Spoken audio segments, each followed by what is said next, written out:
in the second edition. Or melding. Come home to Vermont with me this week.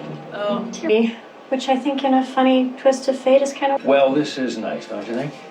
Triple! triple romance. That was good. I liked it. Totally impaired. I'll bring it. I'll lift it up. Oh my god, is this shirt like really fucking gray? Yeah. Hi again, everyone. Hello. We're back. Another Merry review. Christmas. Oh my god, it's getting down to the wire. Very, very close. So we're filming this on December 22nd. Wow. Yeah. Another Hallmark premiere. Man, there's so many premieres this year.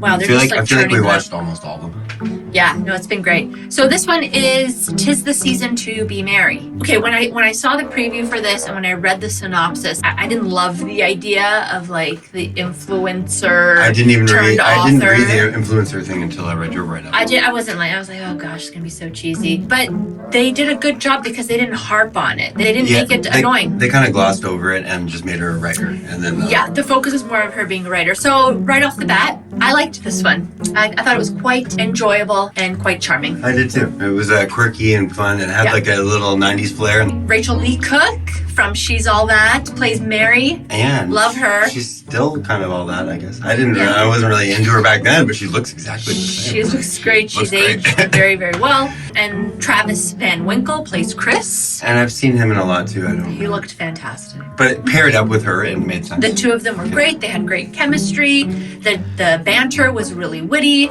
Overall, it was just really lovable and charming and cute. Yeah, but like- not sickly cute and not overly cheesy. Which No, is no, nice. not at all. So Mary, she's a successful dating advice influencer and now author. Yeah, she has like a list. She has rules. Rules, yeah. She has Guidelines, rules to find love. And she's living in Boston. And despite these rules that she has for dating, she hasn't yet found love for herself. So she writes a book based on her real life experiences with love. And she kind of includes a fictional perfect fiance named Dale that her publisher believes is real. Yeah, basically just a guy that she saw while she was writing in the coffee shop or something and just dreamed it all up. Imagines this whole perfect world with this guy who plays it off as real. So in an effort to try and avoid her publisher finding out the truth, her and her best friend, who's also her book agent, go on a road trip to Vermont, which is her best friend's hometown. She initially is a bit hesitant to go back to her friend's hometown. I think it's kind of rushed. I think she kind of pulls her there She because said, she's stressed I'll out from go work. as long as your brother's not going to be there, because when he Right. was here in the summer, he tried to have a little fling with me, and then her friend assures her that her brother is away building houses in, I think it was Guatemala or something. Some crazy nice But of humanitarian course, thing. that's not what happens. Adam is home. I think sparks soon start to fly between the two of them. Yeah, well, I mean, the scene, he comes back to his room where she's actually staying temporarily, funny and scene, he yeah. comes out of the shower all buff. Well, after this long kind of road trip, she just wants to relax in the bed. Hadn't seen him in 10 years, and like the punk rock hair version of him, but she wasn't interested I in that. mean, She said. yeah, so clearly he's looking a lot better. But then also kind of this like subplot, well, not really subplot, but a side kind of story is that her publisher follows her to Vermont when a researcher at the publishing company couldn't find any evidence of Dale, Yeah, which is that's her kinda- made-up fiance. It's kind of crazy. Yeah, so the publisher's like, okay, let me go talk to her in person and see what's up. She does that, and Mary comes clean that yes, it was a fictionalized fiance. And the publisher is basically like, you have 2 days to come up with a new book idea before we launch in the new year. And so the rest of the movie is Mary essentially learning to let go of her rules of love as she slowly becomes more and more interested in Chris. And that becomes the basis of her new book idea, which obviously the publisher loves. And the publisher also finds love herself, which was nice. Yeah. So a little bit about the execution. This one was pretty predictable on all counts. Yeah, but they're always predictable. It's a Hallmark movie. Even when things are predictable, which is most of the time, great performances, great dialogue, great writing can enhance the whole experience and keep it afloat, which is what was happening here. I think the performance that stands out, but I'm gonna give it to Travis here. He played that kind of laid back, tree hugger, manly man type really well, but he was likable and he was smart and he had a good heart and he looked fantastic. I thought Rachael Leigh Cook was really good. I thought she was really cute and quirky and fun, sweet, means well, but actually doesn't really know too much about love, and she adhered to her rules to stringently, and that's probably why she wasn't able to find love. But when she finally starts to let go of those rules and open up her heart a little bit more, that's when things get a little interesting, and she starts opening up to someone who previously she thought she wouldn't have a connection with. So I thought that was really cool. Yeah. So this was directed by Gary Yates. Not only did he direct 2 other awesome Hallmark movies, which is Christmas by Starlight and On the 12th Day to Christmas. That's one of our favorite ones with Tyler Hines. I didn't know they did those. Yeah, 12th Day to Christmas is one of our favorite ones with the app. For sure. Yeah. I mean, yeah, I've seen that one a dozen times. But he also directed this really cool indie movie called Niagara Motel, which like no one knows about. But I remember watching that movie like years ago and loving it. Written by Jen Kirkman. She's written many films. She actually writes for the Eric Andre Show and Chelsea Lately. Oh, really? Yeah, which is interesting. The dialogue was good and quirky here, so that's why I think. Yeah, the dialogue was definitely good. Some of the structure stuff was a little weird in terms of doing the Hallmark thing and having the boss follow you back to your hometown, which is kind of... I thought that was a little far-fetched. I mean, that's honest. completely psycho and it would never happen. Yeah, like, I thought that was a bit definitely. much. The other author is Dwayne Poole. So he's done a bunch of other Hallmark movies. So he did A Timeless Christmas. I like that one. That's the one where it goes back in time. I know, oh my gosh. Narrow it down a little, please. Anyway, forget it. Christmas on Vine, Moonlight and Mistletoe. The list goes on and on with him. So he's written a bunch. Yeah, I definitely do know those. But... Yeah. Okay, so let's go to the tropes. Yeah, at the end of every video, we like to go through this list.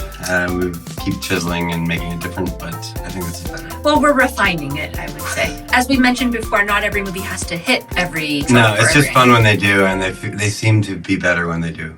Yeah. Quite honestly. Yeah. Okay, so promotion or deadline, definitely. Yeah, absolutely. Yeah. The Book. whole thing. Jeez. The whole thing was kind of based around that. Yeah. Career woman, definitely. The Big Secret. I guess, does this count that she was keeping the secret? Yeah, I guess. Yeah, let's say yes. Her boss was keeping the secret as well, so. Yeah. The Christmas fake out. No, not in the way we mean No, here. but you know what? They set it up to be that. At first, he thought that the brother Travis. Oh, yeah, that subplot. Yeah, Yes, so I don't know yes. if that would count. Is it? No, let's say Christmas fake out. No. No. Okay. The change of heart. Yes. Yes, definitely. I mean, Always. that was pretty Always. much, that was pretty much right away too. Someone gets dumped, fired, or dies. No, No. definitely not. Christmas party. That's right there. No. Christmas party. No. No Christmas party. No Christmas party. Second romance subplot. Yes. Actually, and third. I mean, it almost gets a Triple second, romance. a second ding. Yeah, triple romance. Character with a holiday name. Yes, finally. Mary. Oh my god, I feel like we weren't hitting this one at all, but Mary. Reference to picking out the perfect tree. Yes. Yes. A proposal or wedding. No. No. Travel issues. No. I don't think so. Ice skating. No. No. I mean, how can you not? Selling house, business, farm. Yes. Yes. So definitely. Chris's This is a family, new category. they own a Christmas lot, they own a Christmas bakery / market store thing. So yes, ding. Santa makes an appearance. Yes, twice I think. There's only one Santa. Character obsessed with Christmas. I would say yes, the whole I family. mean, they own a Christmas store. Yeah, so I would say yes. Someone sings out loud? No. Big city, small town, for sure. So she came from Boston, they went to Vermont. Got tailed to Vermont. Yeah. A hot beverage? Yes. I mean, yeah. Yes. Oh, yeah. I remember. Yeah, hot beverage for sure. We were taking these off as we watched. Christmas in the title. No. 'Tis the season to be merry. No. They almost kiss. No. No, also not. No. Not anybody. Granted a Christmas wish. No. No. A snowball fight. No. No, we fell off at the end.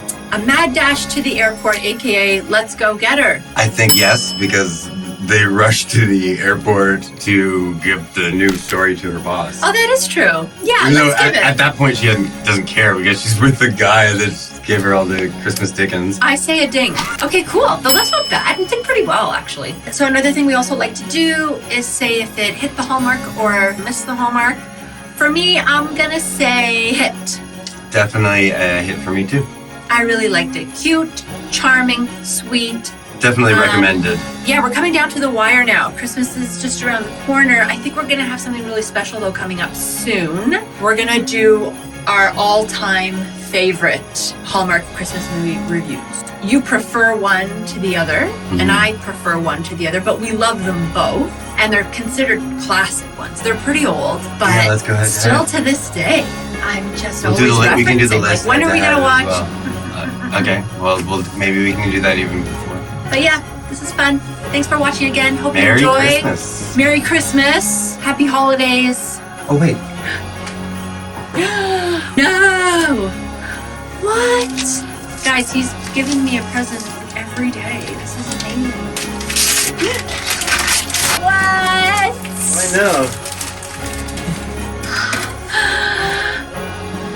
I hope we got the right one. Oh yeah. You're so, it's so cute. Thank you. Okay, now we're going. Bye. Bye.